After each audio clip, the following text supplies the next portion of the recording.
नमस्कार, आकाशवाणी देहरादून से प्रस्तुत हैं प्रादेशिक समाचार। मुख्य समाचार।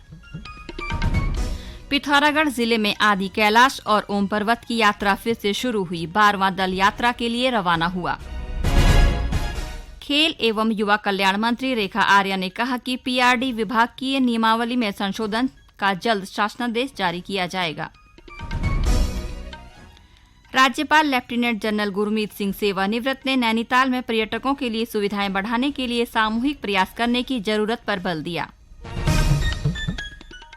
और केदारनाथ धाम में हेलीकॉप्टर सेवा से अब तक 42,855 तीर्थयात्रियों ने दर्शन किए। समाचारों के साथ मैं नीता कांडपाल। अब समाचार विस्तार से।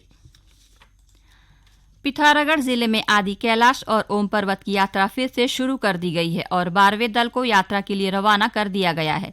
मई से अभी तक आदि कैलाश और ओम पर्वत के लिए 12 यात्रियों का दल यात्रा पर जा चुका है। गौरतलब है कि केंद्र सरकार के सहयोग से कुमाऊं मंडल विकास निगम आदि कैलाश और ओम पर्वत के लिए यात्रियों के दलों को भेज रहा है। कुमाऊं मंडल विकास निगम 34 दलों में से 250 यात्रियों को यात्रा करा रहा है। इनमें से 135 यात्री अपनी यात्रा पूरी करके वापस लौट आए हैं। वहीं केंद्रीय रक्षा और पर्यटन राज्य मंत्री अजय भट्ट का कहना है कि आदि कैलाश और ओम पर्वत की यात्रा पर जाने वाले यात्रियों की सुरक्षा का पूरा ध्यान रखा जा रहा है और यात्रा सुचारू रूप से चल रही है। सभी यात्रियों को सकुशल निकाल लिया गया है और कोई भी किसी प्रकार की परेशानी नहीं हुई है, क्योंकि हमारी टीम ने जैसे ही लैंडस्लाइड हुआ एकदम से बचाव कार्य प्रारंभ कर दिया था और यात्रा निर्बाध रूप से चल रही है, कोई रोक नहीं है। अभी हमारा 12वां बैच भी काठगोदाम से निकल चुका है और सड़कें हर प्रकार से दुरुस्त हों, रास्ते दुरुस्त हों, इसकी चिंता हमारी एजेंसीज कर रही हैं। पूरी तरह से हर प्रकार की सुविधा यात्रियों को दी जा रही है। प्रदेश भर में पुलिस का सत्यापन अभियान जारी है। इसके तहत उत्तरकाशी जिले में किराए पर रहने वाले बाहरी प्रांत के कर्मचारियों, घरेलू नौकर, फड़ फेरी, रेडी टेहली संचालकों का सत्यापन किया जा रहा है। पुलिस अधीक्षक अर्पण यदुवंशी ने कहा कि जिले में रहने वाले बाहरी व्यक्तियों का 100% सत्यापन के लिए प्रत्येक थाना स्तर पर टीमें गठित कर उनकी जानकारी एकत्र की जा रही है। उन्होंने बताया कि अब 4,334 से अधिक बाहरी व्यक्तियों का सत्यापन हो चुका है। उधर अल्मोड़ा जिले के रानीखेत में यातायात व्यवस्था को सुदृढ़ करने के लिए प्रभारी निरीक्षक कोतवाली ने रानीखेत नगर और मछखाली बाजार में पुलिस टीम के साथ अतिक्रमण और यातायात संबंधी अभियान चलाया। सरकार जनता के द्वार कार्यक्रम के तहत आज रुद्रप्रयाग के जिलाधिकारी मयूर दीक्षित ने विकास खंड अगस्त मुनि के अंतर्गत आने वाले फलासी गांव का दौरा किया। इस दौरान उन्होंने ग्रामीणों के साथ चौपाल लगाकर उनकी समस्याओं को सुना। ग्रामीणों ने जिलाधिकारी को गांव के समीप अमृत सरोवर का निर्माण, अनुसूचित बस्ती में सीसी मार्ग निर्माण, गौशाला निर्माण के अंतर्गत मिलने वाली धनराशि को बढ़ाने के साथ ही गांव में प्राथमिक उपचार केंद्र की स्थापना करने हेतु आवश्यक कार्यवाही करने की मांग की। खेल एवं युवा कल्याण मंत्री रेखा आर्या ने कहा कि पीआरडी विभाग की नियमावली में आवश्यक संशोधन करते हुए जल्द ही इसका शासनादेश जारी कर दिया जाएगा। आज देहरादून में विभागीय अधिकारियों की बैठक में उन्होंने यह बात कही। श्रीमती आर्या ने कहा कि सरकार ने पीआरडी विभाग में तैनात गर्भवती महिलाओं को मातृत्व अवकाश, जवानों को मानवीय, वित्तीय और शासकीय रूप से अनुमन्य सेवाओं की व्यवस्था की है। साथ ही पीआरडी सेवकों को 60 वर्ष तक नौकरी देने की व्यवस्था की है। मंत्री रेखा आर्या ने कहा कि नए एक्ट में पीआरडी जवानों को जहां उनकी आवश्यकता होगी उन्हें वहां समायोजित किया जाएगा। हेमवती नंदन बहुगुणा केंद्रीय विश्वविद्यालय गढ़वाल विश्वविद्यालय के प्रोफेसर डीआर पुरोहित ने कहा कि अपनी संस्कृति के संरक्षण से हिमालय को फिर से हरा भरा बनाना होगा।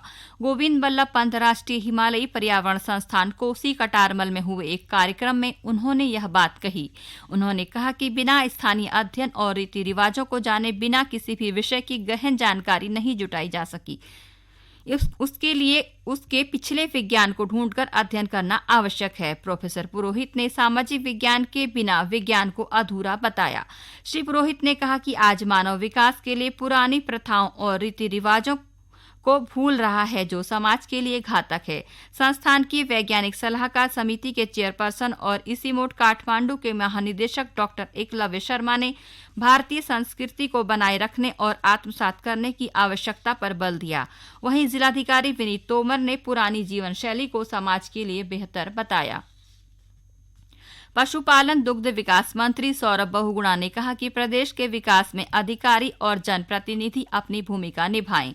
बागेश्वर में जिला योजना की बैठक में बहुगुणा ने कहा कि विकास कार्यों को गुणवत्ता के साथ धरातल पर उतारा जाए ताकि लोगों को योजनाओं का लाभ मिल सके। उन्होंने कहा कि ग्रामीणों को आर्थिक रूप से मजबूत बनाने के लिए अधिकारी कृषि, उद्यान, पशुपालन, दुग्ध, मत्स्य पालन और पर्यटन पर विशेष योजनाएं बनाएं। प्रभारी मंत्री ने कहा कि सबको विकास का लक्ष्य लेकर आगे बढ़ाना है ताकि जिले का सर्वांगीण विकास हो सके। उन्होंने मुख्य पशु चिकित्सा अधिकारी को लंपी बीमारी से पीड़ित पशुओं का टीकाकरण करते समय पशुओं का बीमा करने के भी निर्देश दिए।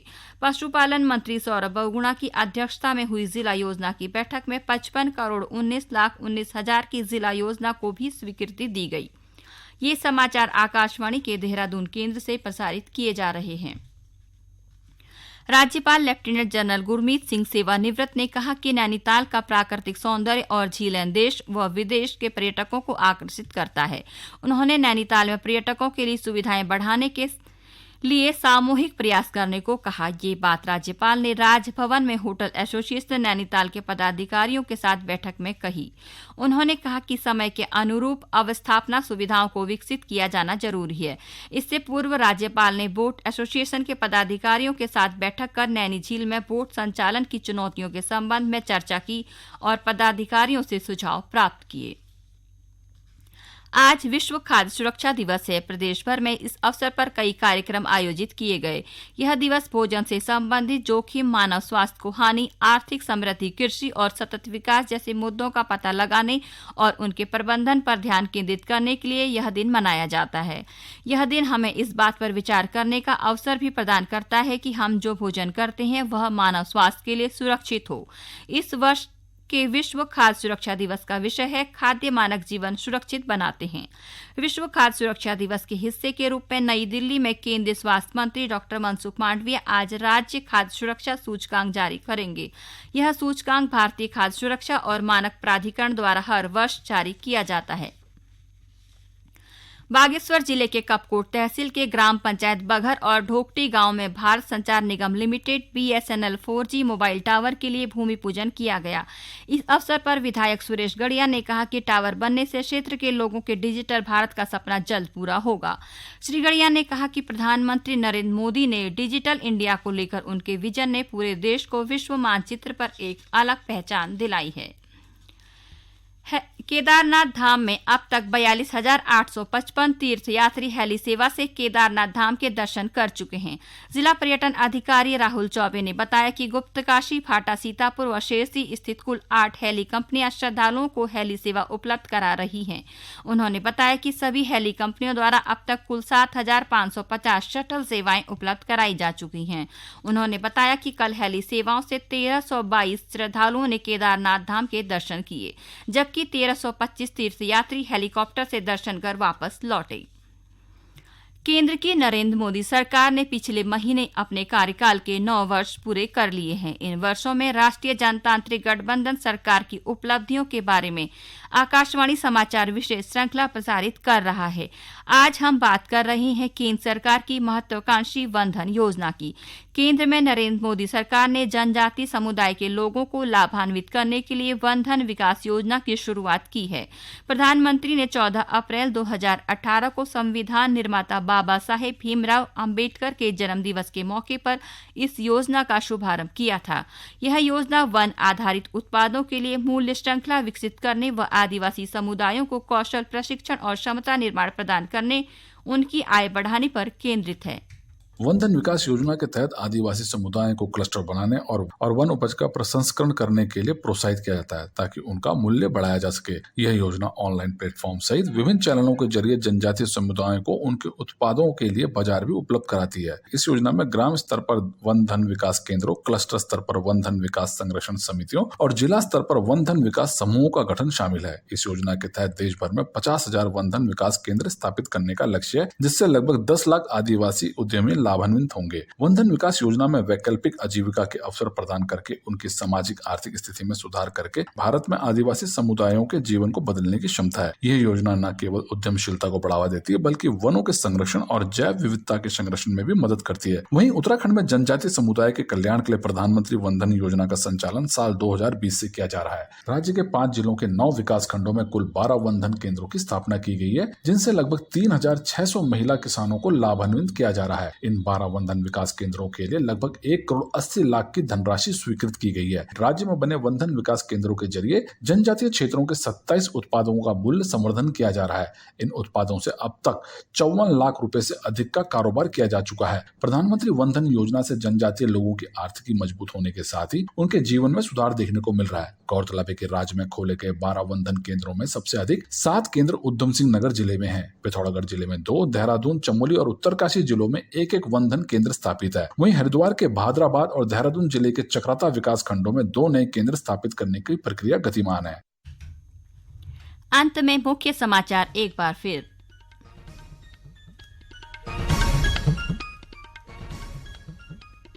पिथौरागढ़ जिले में आदि कैलाश और ओम पर्वत की यात्रा फिर से शुरू हुई। 12वां दल यात्रा के लिए रवाना हुआ। खेल एवं युवा कल्याण मंत्री रेखा आर्या ने कहा कि पीआरडी विभाग की नियमावली में संशोधन का जल्द शासनादेश जारी किया जाएगा। राज्यपाल लेफ्टिनेंट जनरल गुरमीत सिंह सेवानिवृत्त ने नैनीताल में पर्यटकों के लिए सुविधा बढ़ाने के लिए सामूहिक प्रयास करने की जरूरत पर बल दिया। और केदारनाथ धाम में हेलीकॉप्टर सेवा से अब तक 42,855 तीर्थयात्रियों ने दर्शन किए। इसके साथ ही प्रादेशिक समाचार का ये बुलेटिन समाप्त हुआ। नमस्कार।